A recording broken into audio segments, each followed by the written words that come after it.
Pemirsa, serah terima jabatan Menteri Keuangan dari Sri Mulyani kepada Purbaya Yudi Sadewa berlangsung di Gedung Kementerian Keuangan.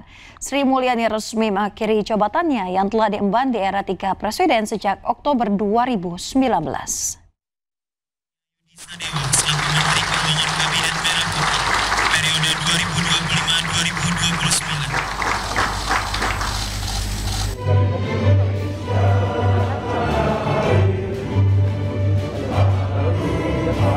Serah terima jabatan Menteri Keuangan dari Sri Mulyani kepada Purbaya Yudi Sadewa dilakukan hari ini.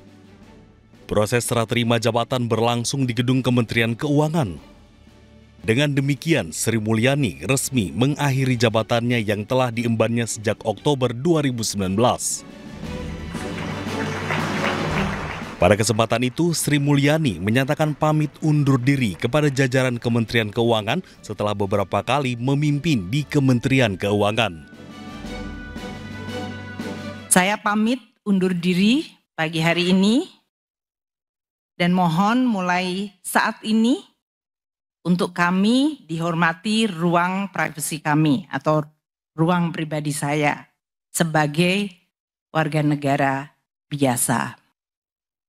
Salam sehat untuk seluruhnya dan sukses untuk semuanya yang hadir. Dan jangan pernah lelah mencintai Indonesia. Terima kasih. Tidak hanya itu, Sri Mulyani juga berpesan kepada seluruh jajaran Kementerian Keuangan untuk terus menjaga dan mengelola uang negara agar dipergunakan dengan sebaik-baiknya untuk rakyat Indonesia.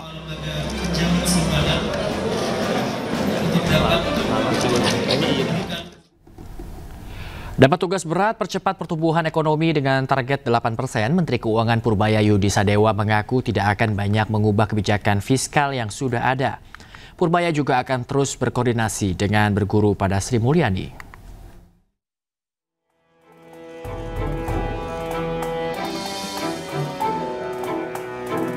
Usai dilantik, Menteri Keuangan Purbaya Yudi Sadewa mendapat tugas besar dari Presiden Prabowo Subianto untuk mempercepat pertumbuhan ekonomi dengan target 8%. Menurutnya, ia tidak akan terlalu mengubah kebijakan fiskal yang sudah ada dan akan terus berkoordinasi dengan Menteri Keuangan sebelumnya, Sri Mulyani. Yang jelas kita tidak akan mengambil kebijakan fiskal yang aneh-aneh. Yang ada akan kita optimalkan sehingga bisa menciptakan pertumbuhan yang lebih cepat. Itu utamanya itu. Jadi ke depan expect sistem finansial kita akan lebih liquid untuk membiayai pertumbuhan ekonomi dan program pemerintah akan berjalan lebih cepat dibanding sebelumnya. Belum sempat, tapi saya bilang Bu Sri Mulyani tadi saya akan bertanya ke dia dari waktu ke waktu dan dia bersedia Menjalin komunikasi. Dia bersedia ngajarin saya gitu kira-kira. Purbaya percaya diri bisa mempercepat pelaksanaan program yang sudah ada sesuai dengan waktu yang ditetapkan. Ia juga menyebut akan memperbaiki anjloknya indeks harga saham gabungan atau IHSG saat ini dengan mudah karena pengalaman dirinya sejak 15 tahun lalu berkecimpung di dunia pasar modal. Tim iNews melaporkan. Pemirsa, pernyataan Menteri Keuangan Purbaya Yudi Sadewa soal gerakan 17+8 tuntutan rakyat tuai sorotan publik mengaku salah ngomong. Purbaya minta maaf kepada rakyat Indonesia.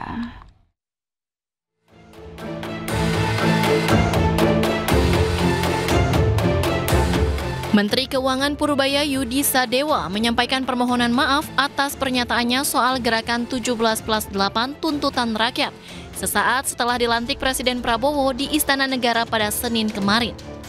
Dalam pernyataannya, Menteri Keuangan Purbaya sempat menilai bahwa tuntutan yang disuarakan masyarakat dalam sejumlah aksi pada akhir Agustus lalu hanya datang dari sebagian kecil warga yang merasa belum puas dengan kondisi ekonomi saat ini. Mengaku salah ngomong, Purbaya akhirnya meminta kepada rakyat saat serah terima jabatan dengan Sri Mulyani di kantor Kementerian Keuangan Selasa siang. Dirinya meminta kepada rakyat agar memaklumi posisinya sebagai pejabat baru dan menyebut dirinya sebagai menteri kagetan. Saya belum pelajari itu, tapi basically begitu. Itu kan suara sebagian kecil rakyat kita. Kenapa? Mungkin sebagian ngerasa terganggu, hidupnya masih kurang ya. Once saya ciptakan pertumbuhan ekonomi 6%, 7%, itu akan hilang dengan otomatis. Mereka akan sibuk cari kerja dan makan enak dibandingkan demo. Jadi bakal dikejar 8%? Bukan bakal dikejar 8%, kita akan kejar secepat ciptakan pertumbuhan yang paling cepat, seoptimal mungkin. Kalau Anda bilang bisa nggak bisa 8, kalau saya bilang bisa kan saya nipu. Tapi kita bergerak ke arah sana. Ini kan saya masih pejabat baru di sini, menterinya juga menteri kagetan. Jadi kalau ngomong katanya, kalau kata Bu Sri Mulyani gayanya koboi. Waktu di LPS sih nggak ada yang monitor, jadi saya tenang. Ternyata di keuangan beda Bu, salah ngomong sudut pelintir sana sini. Jadi saya kemarin kalau ada kesalahan, saya mohon maaf, ke depan akan lebih baik lagi. Sebelumnya, pernyataan Menteri Keuangan Purbaya Yudi Sadewa soal gerakan 17+8 tuntutan rakyat menuai sorotan publik. Sejumlah pihak menyayangkan gaya komunikasi Purbaya yang dinilai kurang baik. Dari Jakarta, Tim Liputan iNews melaporkan. Usai resmi diganti, para mantan Menteri Kabinet Merah Putih ramai-ramai mengucapkan perpisahan. Permintaan maaf hingga terima kasih kepada masyarakat disampaikan melalui media sosial milik masing-masing.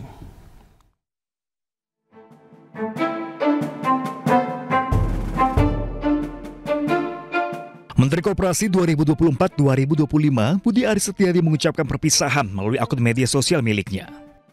Dalam postingannya, Budi Ari menyampaikan terima kasih kepada Presiden Prabowo Subianto atas kesempatan dan kepercayaannya dalam memimpin Kementerian Koperasi dari 2024 hingga September 2025. Waalaikumsalam warahmatullahi wabarakatuh. Menteri Perlindungan Pekerja Migran Indonesia 2024-2025 Abdul Qadir Karding juga pamitan melalui media sosialnya. Saya Abdul Qadir Karding hari ini purna tugas dan bakti saya di Kementerian Perlindungan Pekerja Migran Indonesia. Terima kasih kepada Presiden Prabowo Subianto yang telah mempercayakan tugas mulia ini kepada saya. Saya sangat bangga dan bersyukur telah dipercaya membantu Bapak. Saya berjanji akan mendukung, loyal kepada Presiden Prabowo dan pemerintahan Presiden Prabowo. Sementara itu, usai diganti, Menteri Olahraga Dito Aryo Tejo memposting ucapan perpisahan melalui media sosial miliknya. Hingga kini belum diketahui siapa pengganti Dito. Dito Aryo Tejo menjabat sebagai Menteri Pemuda dan Olahraga pada April 2023. Ia menjabat 1 tahun lebih pada sisa masa kepemimpinan periode kedua Presiden Jokowi. Dito dilantik kembali oleh Presiden Prabowo pada Oktober 2024. Pemirsa, seorang oknum kepala bidang Badan Kesbangpol di Buton Tengah, Sulawesi Tenggara terjaring operasi tangkap tangan yang digelar Satuan Reskrim Polres Buton Tengah. Pelaku ditangkap sesaat setelah mengambil uang senilai 59 juta rupiah dari dana Paskibra pada HUT ke-80 kemerdekaan Republik Indonesia.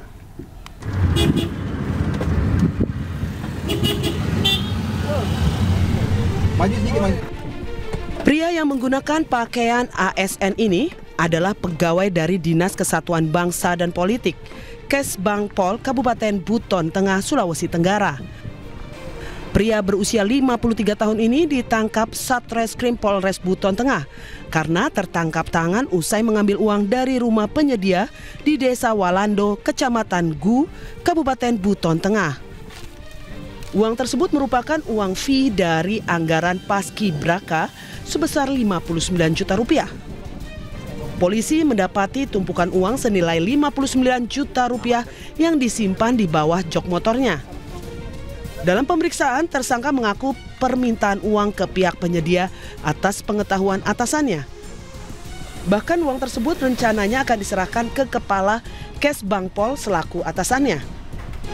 Uang tersebut merupakan keuntungan pihak penyedia dari proyek pengadaan makan dan minum bagi pasukan pengibar bendera merah putih dalam rangka HUT Kemerdekaan Republik Indonesia yang ke-80 yang dianggarkan sebesar 196 juta rupiah. Pihak penyedia menyerahkan uang tersebut atas permintaan Oknum Kabid sebagai pejabat pelaksana teknis kegiatan atau PPTK. Total anggaran Paskibraka Kabupaten Buton Tengah sebesar 700 juta rupiah untuk beberapa jenis kegiatan, salah satunya pengadaan makan dan minum. Media Dari kegiatan tangkap tangan, penyidik menemukan barang bukti berupa uang tunai, pecahan 100.000 dan pecahan 50.000, senilai total kurang lebih sekitar 59 juta rupiah. Uang ini